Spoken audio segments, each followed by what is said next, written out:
अस्सलाम वालेकुम dear students, कैसे हैं आप? होप्स हो गए आप ठीक होंगे और आपने पीछे से कुछ ना कुछ पढ़ा भी होगा। तो ये आईकॉम सेकेंड ईयर की क्लास है, ठीक है। तो इसमें मैं आपको वीडियोस लेक्चर्स दूंगा और हम आपको इसके साथ शेयर करते जाएंगे ताकि आपकी पढ़ाई का हर्ज ना हो, ठीक है। तो इसमें डियर स्टूडेंट्स आपके लिए एक आसानी और आपके लिए कह लें कि एक अपॉर्चुनिटी है कि जिन बच्चों ने पीछे से कवर नहीं किया हुआ या जो बच्चे अभी अब टच हुए हैं या जो बच्चे जिनको प्रॉब्लम्स कुछ आ रही हैं किसी चैप्टर में, उनके लिए सबके लिए फ़ायदा आपके लिए कि अब हम टॉपिक वाइज दोबारा से एक दफ़ा सिलेबस को स्टार्ट कर रहे हैं, ठीक है। तो उसके लिए आपको इस वीडियो के साथ टच रहना पड़ेगा, इसको समझना पड़ेगा। आपको जैसे हम क्लास पढ़ा रहे थे वैसे ही हम पढ़ा रहे हैं, ठीक है। तो अब आपके लिए ये एक टॉपिक हमने स्टार्ट किया है। सबसे पहले हम स्टार्ट कर रहे हैं सिंगल एंट्री सिस्टम, ठीक है। सिंगल एंट्री सिस्टम क्या होता है? आज मैं थोड़ा सा आपको सिर्फ इसके बारे में इंट्रोडक्शन दूंगा कि सिंगल एंट्री सिस्टम क्या है। सिंगल एंट्री सिस्टम कहता है जिसको हम डे टू डे बुक भी कह सकते हैं, ठीक है। डे टू डे बुक जिसको हम जर्नल, आम वर्डिंग में आप अगर फर्स्ट ईयर में पढ़ा तो जर्नल भी होता है, ठीक है। तो सिंगल एंट्री सिस्टम होता है। ये बेसिकली एक छोटे जो बिजनेसमैन होते हैं वो अपने बिजनेस के लिए इस सिस्टम को अडॉप्ट करते हैं, ठीक है। तो सिंगल एंट्री सिस्टम क्या है, इसकी एक डेफिनेशन ही होती है। कहता है कि single entry system the system ऐसा सिस्टम होता है, ऐसा वो सिस्टम होता है in which sometime both aspect of transactions are recorded, ठीक है। कहता है कि ऐसा सिस्टम जिसमें किसी भी ट्रांजैक्शन को या किसी भी कारोबारी लेन देन को बाज़ औक़ात क्या है उसके दोनों एस्पेक्ट को रिकॉर्ड किया जाता है। आपको पता होना चाहिए कि अकाउंटिंग में हर ट्रांजैक्शन के दो एस्पेक्ट होते हैं, यानी डेबिट और क्रेडिट, ठीक है। तो समटाइम कहता है कि किसी भी ट्रांजैक्शन के दोनों एस्पेक्ट को रिकॉर्ड करना लाजमी होता है। जैसे डेबिट साइड में भी एक चीज़ रिकॉर्ड की जाती है, क्रेडिट साइड में भी रिकॉर्ड की जाती है, ठीक है। इसको कहते हैं sometime both aspects are recorded, ठीक है। और दूसरा इसमें सेकंड सेंटेंस है कि sometime one aspect of transaction is recorded, और समटाइम कहता है कि बाज़ औक़ात क्या होता है कि किसी एक एस्पेक्ट को रिकॉर्ड किया जाता है, यहाँ डेबिट को यहाँ क्रेडिट को, ठीक है। और नंबर थर्ड पे कहता है कि sometime no aspect is recorded, और बाज़ औक़ात कोई एस्पेक्ट को रिकॉर्ड ही नहीं किया जाता। इसको कहते हैं सिंगल एंट्री। जैसे आपने फर्स्ट ईयर में पढ़ा होगा, BRS में आपने एक चीज़ पढ़ी थी कैश बुक। उसमें आपकी कैश बुक होती थी, एक सिंगल कॉलम कैश बुक होती थी, एक डबल कॉलम कैश बुक होती थी और एक थर्ड कॉलम कैश बुक होती थी। अब डबल कॉलम कैश बुक में क्या था कि ऐसी कैश बुक होती है जिसमें कैश और बैंक की ट्रांजैक्शंस को रिकॉर्ड किया जाता है, यानी जिस भी ट्रांजैक्शन में कैश या बैंक होंगे या दोनों होंगे, कोई एक होगा तो उसको हम रिकॉर्ड करेंगे। तो वो आपके क्या था कैश बुक दी। तो अब अगर डेफिनेशन को उसके साथ थोड़ा सा टच करें, ठीक है, या उसको थोड़ा सा कंपेयर करें तो आपको थोड़ी सी समझ आ जाएगी, ठीक है। तो उसमें क्या था कि पहले जो सेंटेंस मैं दोबारा रिपीट कर रहा हूँ कि sometime both expect of transactions are recorded, किसी भी ट्रांजैक्शन के बोथ एक्सपेक्ट को रिकॉर्ड करना लाजमी होता है। लेट्स सपोज कि मैं आपको कहता हूँ, ये मैं 3 ट्रांजैक्शन यहाँ पे कर देता हूँ। वन मैं कर देता हूँ cash account to bank account, ठीक है।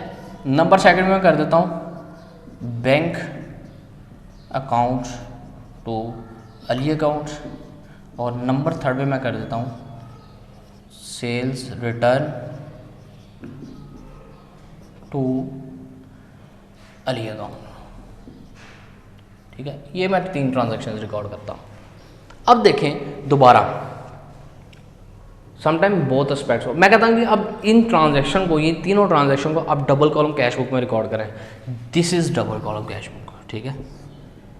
ये ले जी कैश बैंक, ठीक है जी, कैश और बैंक का कॉलम बन गया। अच्छा, अब आते हैं हम दोबारा इस ट्रांजैक्शन की। Sometime both aspects of transaction is recorded, ठीक है। पहली एंट्री में देखें both aspects of transaction recorded, दोनों एस्पेक्ट रिकॉर्ड हो रहे हैं, डेबिट भी और क्रेडिट भी, ठीक है। ये देखें कैश डेबिट हो रहा है, डेबिट साइड पे रिकॉर्ड कर दिया, बैंक क्रेडिट हो रहा है, क्रेडिट साइड पे रिकॉर्ड कर दिया, ठीक है। अच्छा, दूसरा कहता है sometime one aspect is recorded. Double column cash book के मुताबिक कहता है कि दूसरी ट्रांजैक्शन में अगर देखें तो sometime one aspect is transaction is recorded, तो यहाँ पे सिर्फ बैंक है, बैंक रिकॉर्ड होगा। डबल कॉलम कैश बुक है जिसमें कैश और बैंक की ट्रांजैक्शन रिकॉर्ड होती हैं, तो यहाँ पे सिर्फ बैंक है, तो बैंक को रिकॉर्ड कर देंगे, बैंक डेबिट हो रहा है, ठीक है। अच्छा, नंबर 3 पे आ जाते हैं। Sometime there is no aspects of transaction is recorded. बाज़ बार किसी भी एस्पेक्ट, कोई भी एस्पेक्ट ट्रांजैक्शन का रिकॉर्ड ही नहीं होता। थर्ड वाली एंट्री देखें, डबल कॉलम कैश बुक है ना, उसमें कैश होता है, उसमें सॉरी कैश और बैंक की ट्रांजैक्शंस रिकॉर्ड होती हैं। तो डबल कॉलम कैश बुक में अगर थर्ड एंट्री को हम रिकॉर्ड करें तो नहीं रिकॉर्ड होगी। क्यों? क्योंकि ना उसमें कैश है ना बैंक है, तो इसलिए sometime no aspect is recorded. ठीक है, तो ये आपकी सिंगल एंट्री सिस्टम है। ठीक है, होप्स हो कि आपको समझ आ गई होगी। ठीक है, अब नेक्स्ट देखते हैं हम जो इस चैप्टर से या इस टॉपिक से रिलेटेड मोस्ट इंपॉर्टेंट जो चीज़ है, जिसकी वजह से आपने आगे पूरे प्रॉब्लम्स जो आएंगी आपकी, ये जिसको हम न्यूमेरिकल्स भी कह सकते हैं, वो सॉल्व करनी है। तो उसमें सबसे पहले आता है इंक्रीज नेटवर्थ मेथड। ठीक है, नेटवर्थ मेथड के क्या होता है कि आपका जो वर्थ होती है, आपके बिजनेस की जो वर्थ होती है वो इंक्रीज कैसे करती है, या उसको हम कैसे, कौन सा मेथड अडॉप्ट करके हम अपने मेथड, उसको अपने जो वर्थ है अपने बिजनेस से उसको चेक कर सकते हैं। ठीक है, तो उसके लिए कहता है the method in which capital at the end of the year is compare to with capital at the beginning of the year to ascertain the profit and loss under single entry system.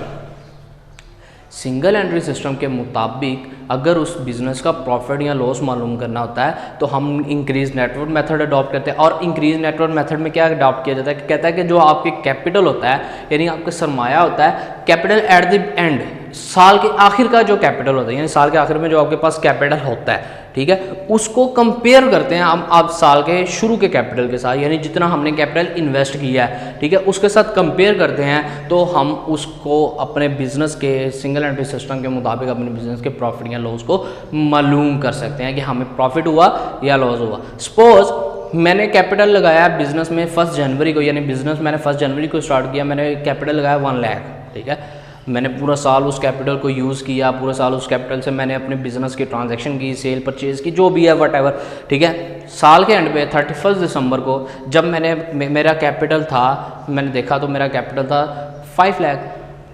ठीक है, अब क्या हुआ, अब increase net worth method में जब हम जाएंगे तो क्या करेंगे कि हम साल के आखिर के कैपिटल को कंपेयर करते हैं, कि हम कंपेयर कर रहे होते हैं कि हमें हमारा साल का आखिर में कैपिटल हमारे पास इतना बचा हुआ है, तो हमने शुरू में कितना लगाया होगा जो हमें इतना हमारा है। ठीक है, तो मेरे पास साल के एंड में सपोज था 5 लाख, मैंने शुरू में लगाया था 1 लाख, तो मुझे प्रॉफिट कितना हुआ 4 लाख रुपए का। ठीक है, तो वो प्रॉफिट आपका इंक्रीज नेटवर्थ मेथड के मुताबिक हो।